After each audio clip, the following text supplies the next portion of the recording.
Assalamu alaikum viewers, I'm Hina Mehjabeen. I hope you all will be fine. As you know, we are studying the course of web programming, and today we have to learn what is MVC, Model View Controller, and we are learning the course of web programming in which we have started the Laravel. Because larval जो है वो M we C model पर base करता है, इसलिए first of all हम उसका ही introduction पढ़ेंगे कि एम वी सी मॉडल क्या होता है. Now let's see. MVC is a software architectural pattern widely used in web development to separate an application into three interconnected components: model, view and controller. क्योंकि जब हम simple बात करते हैं, जो हम HTML CSS और इसमें प्रोग्रामिंग यानी वेब पेजेस वगैरह बना रहे हैं, उसमें हम जस्ट क्या करते हैं, हमारा जो HTML का कोड होता है, ठीक है, PHP सर्वर वाला कोड जो होता है, उसके साथ साथ हमारे जो फंक्शंस वगैरह, बिजनेस जो प्रोग्राम लॉजिक है, बिजनेस लॉजिक है, वो भी हम इकट्ठा ही फाइल्स में, बेशक डिफरेंट फाइल्स बनाते हैं, एक साथ ही करते हैं. तो इसमें मॉडल व्यू कंट्रोलर में क्या होता है, सेपरेशन टू प्रिंसिपल्स हैं जिसे फॉलो किया जाता है. सेपरेशन ऑफ कंसर्न्स आता है, दूसरा कोड ऑर्गेनाइजेशन आता है. यानी आप model view controller three parts में, थ्री लेयर्स में अपने कोड को डिवाइड करते हैं. फर्स्ट हमारा हो जाता है मॉडल, जिसमें आपके पास बिजनेस लॉजिक और डेटा बेस जो है उससे रिलेटेड डेटा होता है, यानी एसक्यूएल क्वेरीज वगैरह होती हैं कि डेटा स्टोर करवाते हो सकते हो, रिट्रीव करवाते हो, अपडेट एडिट वगैरह जो सारा वर्क है वो यहाँ पर मॉडल में होता है. ठीक है, फोल्डर्स बने हुए हैं. दूसरा हमारे पास आता है व्यू.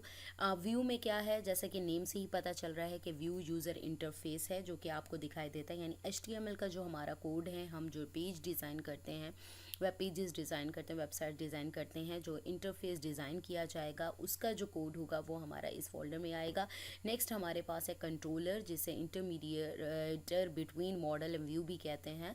अब ये क्या करता है, इन दोनों के दरमियान एक इंटरफेस के तौर पे काम करता है, यानी बिजनेस लॉजिक को कंट्रोल करता है कि यूज़र इनपुट करेगा तो किस तरह से उसको प्रोसेस करके रिक्वेस्ट का जो है वो रिस्पॉन्स देना है और किसके थ्रू देना है. ठीक है, तो ये सारी चीज़ें आप जो MVC पैटर्न है वो इस तरह से वर्क करता है. And each component plays a specific role in managing the application's data, user interface and business logic respectively. Model में हमारे पास आ रही हैं डेटाबेस, एसक्यूएल क्वेरीज यानी बिजनेस लॉजिक हमारे पास आ जाता है. व्यू में हमारे पास यूज़र इंटरफेस, HTML से रिलेटेड जो कोड है वो हम करेंगे, यानी पेजेस डिज़ाइन करेंगे हम. नेक्स्ट हमारे पास आ जाता है controller, that act as intermediator between model and view. अब यहाँ पर सेपरेशन ऑफ कंसर्न तो हो गई, यानी थ्री लेयर्स में, थ्री पार्ट्स में हमने अपने कोड को डिवाइड कर लिया. अब कोड ऑर्गेनाइजेशन, हमारा कोड जो होगा वो ऑर्गेनाइज्ड फॉर्म में होगा कि पहले हमें क्या है कि पूरी फाइल्स में हम देख रहे हैं तो हमें पता है कि जब हमने डेटाबेस क्वेरीज वगैरह देखनी है तो हम मॉडल में जाएंगे. ठीक है, मॉडल के पास इसका डेटा है तो उधर आप लोग जो भी मॉडिफिकेशंस वगैरह, एडिशन वगैरह वगैरह करने हैं आप लोग वो कर सकते हैं. जब हमें होगा कि हमने कोई इंटरफेस है, जो ऐप का या सॉफ्टवेयर का इंटरफेस है उसमें चेंजेस वगैरह करने हैं या कोई एडिशन वगैरह करना है, तो हम व्यू के फोल्डर में जाएंगे. यानी यहाँ HTML का जो सारा कोड है, जो हमारा डिज़ाइन पड़ा हुआ है ना, तो वो इसमें फोल्डर में पड़ा हुआ है.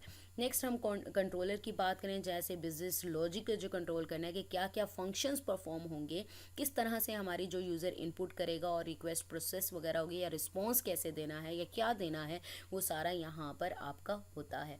ठीक है, फोल्डर्स बने हुए हैं. लार्वल जब हम स्टार्ट करें, क्योंकि नेक्स्ट लेक्चर हमारा है, इंस्टॉलेशन वगैरह सारे मैंने अपलोड कर दिया है, तो उसके बाद आप लोग देखेंगे कि फ़ोल्डर जैसे ही लार्वल का जो प्रोजेक्ट है वो क्रिएट किया जाता है तो ये फ़ोल्डर्स ऑटोमेटिकली क्रिएट हो जाते हैं.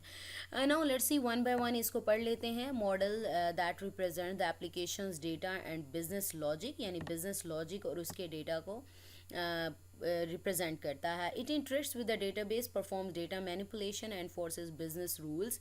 अब ये होगा कि डेटाबेस के साथ इंटरेक्ट करेगा, यानी आपने जो भी डेटा स्टोर करवाना है या रिट्रीव करना है, डिलीट करना है, अपडेट करना है, जैसे क्रूड ऑपरेशंस होते हैं परफॉर्म करने हैं, उस पर आप कर सकते हो और जो बिजनेस रूल्स हैं वो इन्फोर्स भी कर सकते हो. In MVC, the model is independent user interface and directly communicate with the database to external data sources. अब ये नहीं है कि मैं इसमें चेंजेस कर रही हूँ तो मेरा जो HTML का कोड है, यूज़र इंटरफेस है, वो अफेक्ट होगा। तो आप क्या है, इंडिपेंडेंट होता है ये मॉडल, यानी एक अलहदा से फोल्डर बना हुआ है, इसका कोई वो नहीं है कि आप इसमें जो भी मॉडिफिकेशंस वगैरह कर रहे हो आपका इंटरफेस अफेक्ट हो, तो ऐसा कुछ नहीं है। एग्जाम्पल्स राइट की हुई हैं, classes representing database tables, data access objects आ जाते हैं, बिजनेस लॉजिक क्लासेस आ जाती हैं, सारी क्लासेस वगैरह इसी में आ जाती हैं। व्यू, जैसा कि हमने कहा, इंटरफेस जो HTML का कोड होता है यानी स्टैटिक जो हमारा पेज बनता है, डिज़ाइन होता है, वो ये व्यू में होता है। The view represent the presentation layer of the application, ये किस तरह से यूज़र को प्रेजेंट किया जाएगा पेज। जैसे कंट्रोलर के पास रिक्वेस्ट जाती है ना, कंट्रोलर रिस्पॉन्स में जो देता है तो मॉडल के बाद वो व्यू में जाती है कि व्यू में हमारा जो डिज़ाइन होता है कि किस तरह से यूज़र को किस फॉर्म में प्रेजेंट किया जाएगा या डिस्प्ले किया जाएगा। It is responsible for rendering the user interface and displays data to the user. In MVC, the view receives data from the controller, यानी रिक्वेस्ट की यूज़र ने, कंट्रोलर ने रिस्पॉन्स क्या किया, मॉडल के पास भेजी, चेक किया कि क्वेरीज वगैरह हैं या बिजनेस जो भी है उसको देखते हुए वो क्या करेगा, रिस्पांस के तौर पे मॉडल फिर कंट्रोलर को भेजेगा, क्योंकि सीधा सीधा जो यूज़र की आउटपुट है वो नहीं भेजा जाए, वो व्यू के पास भेजेगा, ताकि व्यू के पास ही, क्योंकि डिज़ाइन है कि उसने किस तरह से आउटपुट डिस्प्ले करनी है, तो इसीलिए कहा जा रहा है कि view receive data from the controller format it to for display. Views are typically HTML templates with embedded code और template engines for dynamic content generation, यानी हमारे जो templates वगैरह होते हैं, static pages वगैरह होते हैं, वो HTML में डिज़ाइन वगैरह होते हैं, और यहाँ पर एग्जांपल्स भी आपको गिवन है। नेक्स्ट आ जाए कंट्रोलर, जैसा कि हमने कहा था इंटरमीडिएटर के तौर पे यानी इंटरफेस के तौर पे काम करता है between the model and view. It receives user input, processes request and update the model, directs the flow of application, यानी यूज़र जब रिक्वेस्ट करता है तो ये कंट्रोलर ही रिसीव करता है, यानी यूज़र ने इनपुट किया और इसको रिक्वेस्ट को प्रोसेस करना और अपडेट करना कि किसको देना है, किसके हवाले वर्क करना है, तो ये सारा काम जो है वो कंट्रोलर संभालता है। अब नीचे यहाँ पर दिया हुआ भी है, आपको मैंने डायग्राम के थ्रू भी दिखा दिया यहाँ पर, ठीक है। तो जैसे ही अपडेट उसी के अकॉर्डिंग अपडेट करता है। In MVC the controller handles user interaction, invokes appropriate methods in the model and selects the appropriate view to render, यानी जो भी यूज़र ने इनपुट किया है उसकी रिक्वेस्ट प्रोसेस करनी है तो जो अप्रोप्रिएट उसके लिए मेथड है उसको इम्प्लीमेंट करता है, और इसके लिए जो व्यू है अप्रोप्रिएट वो भी सिलेक्ट करने के लिए व्यू के पास भेजता है।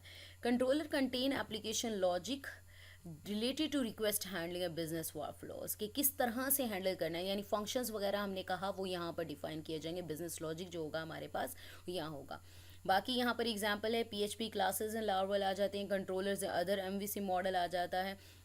अच्छा, यहाँ पर डायग्रामेटिकली भी मैंने यहाँ पर शो करवाया है कि यूज़र जब है रिक्वेस्ट भेजता है कंट्रोलर के पास कि कोई भी पेज एक्सेस करना चाहता है वो, तो रिक्वेस्ट की कंट्रोलर के पास, कंट्रोलर ने देखा कि कहाँ जाना है तो उसने क्या किया, रिक्वेस्ट जो थी वो भेज दी मॉडल के पास जहाँ पर होती हैं SQL की क्वेरीज वगैरह जो हमारी होती हैं, बिजनेस लॉजिक वगैरह होता है जो आपके पास है, तो वहाँ रिक्वेस्ट है। अब मॉडल के पास जो भी डेटा वगैरह था, जो भी रिक्वेस्ट थी, वो कंप्लीट करने के बाद अगेन उसने कंट्रोलर के पास भेजी, यूज़र के पास नहीं भेजी, क्योंकि मॉडल के पास जब रिक्वेस्ट प्रोसेस होके आएगी तो वो इस फॉर्म में जो व्यू है ना, तो वो इसको डिस्प्ले करवाएगा, यानी डिज़ाइन जो है हमारा वो व्यू के पास होता है, तो इसीलिए वो डायरेक्टली रिस्पॉन्स यूज़र को नहीं करेगा बल्कि दोबारा कंट्रोलर को भेजेगा। इसलिए हमने कहा the controller act as an intermediator between the model and view, ठीक है। तो रिस्पांस के तौर पे जो रिस्पांस था, जो डेटा वगैरह रिट्रीव वगैरह करना था, वो क्या है करके, यानी रिक्वेस्ट यूज़र की कंप्लीट करके वो कंट्रोलर को भेजेगा।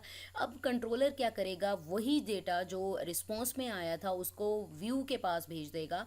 व्यू में क्या है, HTML का जो हमारा कोड है कि किस तरह से आउटपुट को डिस्प्ले करना है, ठीक है। डिस्प्ले यानी यूज़र को ये जो डेटा आया है, रॉ डेटा था, तो इसको किस तरह से डिस्प्ले करना, व्यू के पास आया तो एज रिस्पॉन्स वही डेटा को रेंडर करके, यानी जो व्यू फॉर्मेट करके, तो यहाँ पर यूज़र को आंसर यानी रिस्पॉन्स मिलेगा। सपोज करें अगर हमारे पास SQL से रिलेटेड कोई भी डेटा नहीं है, कोई बिजनेस लॉजिक नहीं, जस्ट हमारा जो HTML का कोड है वो जस्ट डायरेक्टली कंट्रोलर के पास रिक्वेस्ट जाती है, तो रिक्वेस्ट के बाद जो भी रिस्पॉन्स होगा वो व्यू के पास जाके और देन आपके पास डिस्प्ले हो जाएगा, मॉडल के पास जाने की ज़रूरत ही पेश नहीं आएगी। ये था हमारा जो MVC पैटर्न है, वो किस तरह से आर्किटेक्चर जो है हमारा फ्रेमवर्क जो है वो किस तरह से वर्क करता है। और किस तरह से और ये क्या है। ठीक है, तो so we have completed our today's lecture here. I hope ये लेक्चर आप लोगों के लिए हेल्पफुल होगा। सो मुझे अपनी दुआओं में याद रखिएगा, अपना ख्याल रखिएगा। टेक केयर, अल्लाह हाफिज़।